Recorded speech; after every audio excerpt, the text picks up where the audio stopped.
Europe 1, il est 8h moins le quart, l'heure de l'interview vérité. Et Thomas, vous recevez ce matin Philippe Martinez, secrétaire général de la CGT. Bonjour Philippe Martinez. Bonjour. Un 1er mai, c'est toujours un moment à part pour un leader syndical. Ça l'est encore plus dans un entre-deux tours de présidentielle.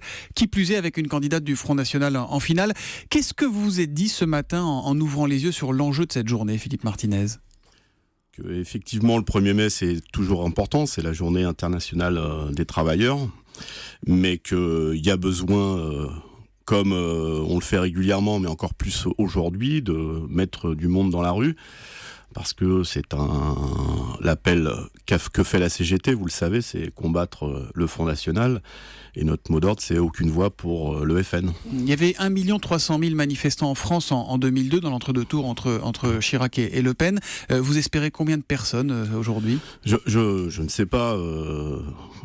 Je ne suis pas fort pour les pronostics, mais je crois qu'on n'est pas tout à fait dans la même situation que 2002. Et pourquoi justement ? Quelle différence entre 2017 et 2002 ? Il n'y aura pas de défilé unitaire, en tout cas vous ne défilerez pas avec la CFDT comme ça a été le cas en 2002 ? Il y a un défilé unitaire, mais dans un périmètre différent de 2002. On n'est pas comme en 2002, parce qu'en 2002, ça avait été un vrai choc, le fait que le père Le Pen soit au deuxième tour. Et personne, en tout cas, pas grand monde n'a tenu compte de cet électrochoc, puisqu'on se retrouve 15 ans après dans la même situation, malgré des avertissements réguliers, malgré ce que dit la CGT. Attention, si on continue à laisser tomber les salariés, tomber les citoyens, et on entend des témoignages, je les ai entendus sur votre antenne tout à l'heure, des zones rurales sans service public, de l'emploi industriel qui est cassé, eh bien... on va se retrouver dans la même situation. C'est ce qui arrive aujourd'hui. Donc, mais c'est pas le même choc, donc, pour reprendre votre mot. C'est un choc en 2002 qui n'a pas été écouté, et on peut pas se retrouver tous les 10 ans ou tous les 15 ans le soir du premier tour en disant attention, c'est la catastrophe, car c'est une catastrophe, et ne rien faire le lendemain. C'est ça le message de la CGT. Vous, au niveau syndical, vous regrettez qu'il n'y ait pas de défilé unitaire, parce qu'il y aura FO et la CGT d'un côté, la CFDT et l'UNSA de l'autre. Vous le regrettez, ça, ou pas ? Bien sûr qu'on le regrette, parce qu'on est tous d'accord pour combattre le Front National. On est tous d'accord. Mais cette année, il faut un message encore plus fort. C'est-à-dire que si on continue à enfoncer le pays dans l'austérité, dans le chômage, à casser les services publics, à casser l'industrie, eh bien, on va encore avoir des réveils peut-être plus douloureux dans 5 ans ou dans 10 ans. Donc c'est ça le message fort. Et il se trouve que la classe politique, de mon point de vue, de notre point de vue, eh bien, ce message-là, elle l'entend pas beaucoup. Vous avez employé un mot fort, vous avez dit c'est une catastrophe, la présence de Marine Le Pen au second tour. Pourquoi, face à une catastrophe, ne pas faire preuve de clarté et dire clairement pour qui vote la CGT ? Parce que la CGT, elle est claire, pas une voix pour le Front National.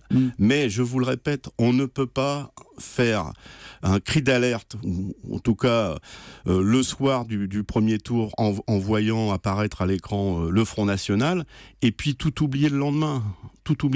Il faut tirer les enseignements de ces élections, et il faut tirer les enseignements de pourquoi elle est au second tour. Et ça, pour l'instant, je n'entends pas beaucoup dans la classe politique de personnalités tirer ces enseignements. Philippe Martinez, vous avez accordé une interview aux Parisiens hier, et je vous lis. Le FN est un parti raciste, révisionniste, autoritaire, qui remet en cause les libertés individuelles et collectives, un parti anti-femme qui est contre l'IVG et pour qu'elle reste à la maison. Il dit vouloir le bonheur de tout le monde, sauf les femmes, les immigrés, les jeunes, les chômeurs et les retraités. C'est un réquisitoire implacable. Que vous faut-il de plus pour donner une consigne de vote claire et nette ? Mais la consigne de vote, elle est claire et nette. Aucune voix pour le Front National. Donc soit Macron, soit abstention. Aucune voix pour le Front National, et quand il n'y a pas de voix sur un candidat, eh bien, il n'est pas élu. Mais j'insiste. Sauf si son électorat se mobilise plus que celui de l'électorat adverse, auquel cas ça renforce le candidat. J'insiste, j'entends défiler un certain nombre d'hommes et de femmes politiques en ce moment qui ne tirent pas les enseignements de cette présence au second tour. Il faut changer de politique dans ce pays, il faut augmenter les salaires, réduire le temps de travail, avoir une véritable politique pour l'emploi. Mais dimanche, ça sera soit un bulletin blanc, soit une abstention, soit un vote Macron, c'est ça ? Dimanche, les gens, ils sont assez grands. En tout cas, notre message, il est très clair. Pas une voix pour le Front National. Et vous, voterez pour qui ? Le citoyen Philippe Martinez n'est pas invité ce matin, donc le citoyen Bernard Thibault en 2012 qui avait la même fonction que vous. Le citoyen Bernard Thibault a dit publiquement ce qu'il avait à faire. Moi, je suis secrétaire général de la CGT, et donc je porte la parole de mon organisation syndicale. Et puis, je verrai ce que je fais dans l'urne, dans l'isoloir dimanche prochain. Hier soir, Mais j'irai voter. Hier soir, aux 20h de TF1, Jean-Luc Mélenchon, vous y avez voté, on a entendu.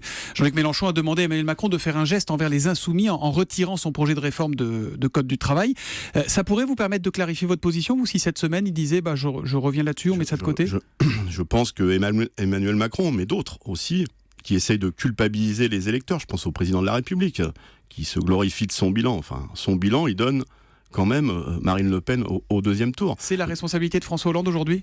J'ai dit l'ensemble, une certaine partie de la classe politique, et donc le président de la République a aussi sa part de responsabilité. Après un quinquennat, c'est pas moi qui l'ai fait le résultat, c'est l'après-quinquennat. Donc il y a besoin de messages forts pour dire oui, on a besoin de changer un certain nombre de choses. Et la loi travail, vous le savez très bien, on s'est suffisamment battu l'année dernière, on se bat encore aujourd'hui dans les entreprises pour dire que c'est une mauvaise loi et ça contribue aussi à ce climat délétère. Le syndicat CGT Infocom, que vous connaissez, ne s'embarrasse pas de formules alambiquées ou peu claires. Il va manifester cet après-midi, distribuer 7 affiches, Philippe Martinez, qui met dans le même sac Emmanuel Macron et Marine Le Pen. Peste ou choléra, on n'en veut pas, est-il écrit. Est-ce que vous vous reconnaissez dans cette affiche? Pas du tout. Cette affiche... Pourtant, il y a marqué CGT en bas, CGT Infocom. C'est un syndicat de la CGT. On avait déjà eu le débat pour d'autres affiches. C'est déjà fait des affiches terribles, accusatrices contre la police. On en avait parlé ensemble. Je suis en profond désaccord avec... mais est-ce que c'est pas le résultat de votre manque de clarté? Pas du tout. Lisez ce que pense ce syndicat de Philippe Martinez et vous verrez qu'on n'est pas du tout d'accord. Pour eux, je suis un traître, un collabo de Macron et d'autres. Donc ça, vous condamnez? Tout, fermement, c'est pas la même chose. C'est pas la même chose.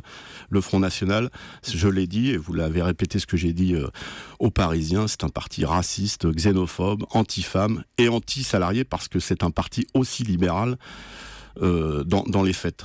Un sondage réalisé par l'Institut Odoxa nous apprend que Marine Le Pen est arrivée en tête au premier tour chez les employés, les ouvriers, les salariés du public et les chômeurs. Est-ce que vous les comprenez, vous, les électeurs du FN ? Je dis qu'il se trompe. C'est pas parce qu'on est dans le désarroi qu'il faut choisir de voter pour son ennemi. Mais en même temps, c'est pas eux qu'il faut culpabiliser. Ceux qui ont perdu leur emploi, enfin, vous avez vu les images à Whirlpool. Il y a et on peut les additionner, ce genre d'images, ce genre de commentaires. Il y a un profond désarroi, il y a une colère. C'est pareil chez Mime, c'est pareil. C'est pareil. Donc il y a besoin. C'est pour ça qu'il y a besoin d'actes clairs, de changements politiques clairs. Mais en même temps, même si on est inquiet, on constate que là où sont présents les syndicats, et singulièrement la CGT, le vote Front National est moins important. C'est le fruit de batailles incessantes de la CGT, de formation de ses militants, pour expliquer clairement ce qu'est le Front National. Est-ce que vous accepterez le dialogue avec le vainqueur, quel qu'il soit? Vous jouerez le jeu, que ce soit avec Emmanuel Macron ou Marine Le Pen à l'Élysée? Écoutez, on fait en sorte que ce ne soit pas Marine Le Pen, et on en discutera, mais j'avoue que j'aurais beaucoup de mal à discuter avec la représentante du Front National. Et vous pensez que le troisième tour de la présidentielle sera social, qu'il se jouera dans la rue, quoi qu'il arrive? Le social, c'est une bonne chose, il est présent durant cette campagne. Il y a des mobilisations, et donc le calendrier syndical, le calendrier des revendications, il est déconnecté du calendrier politique. Quand il y a une revendication avant le premier tour, entre les deux tours, eh bien, elle est présente et elle sera encore présente après le second tour. Il y a besoin d'augmenter les salaires, il y a besoin de se battre contre le chômage. Les salariés sont très mobilisés, je le vois par exemple dans la santé, dans les services publics, et c'est une très bonne chose. Philippe Martinez, si dimanche soir à 20h, vous voyez le visage de Marine Le Pen apparaître sur les écrans de télévision, est-ce que vous ne vous direz pas, moi, Philippe Martinez, secrétaire général de la CGT, je n'ai pas pris mes responsabilités face à une situation historique? C'est une solution que je n'envisage pas, et c'est pour ça qu'il faut être nombreux cet après-midi dans la rue pour combattre le Front National. Merci beaucoup Philippe Martinez d'être venu ce matin en direct sur Europe 1. Il y aura 240 défilés dans toute la France. Exactement. Ça sera à Paris pour la CFDT et UNSA à partir de 11h devant le métro Jaurès. Et pour vous, FO et la CGT, c'est 14h30 place de la République. Exact. Voilà, ils ont toutes les infos. Merci beaucoup Philippe Martinez et bonne journée.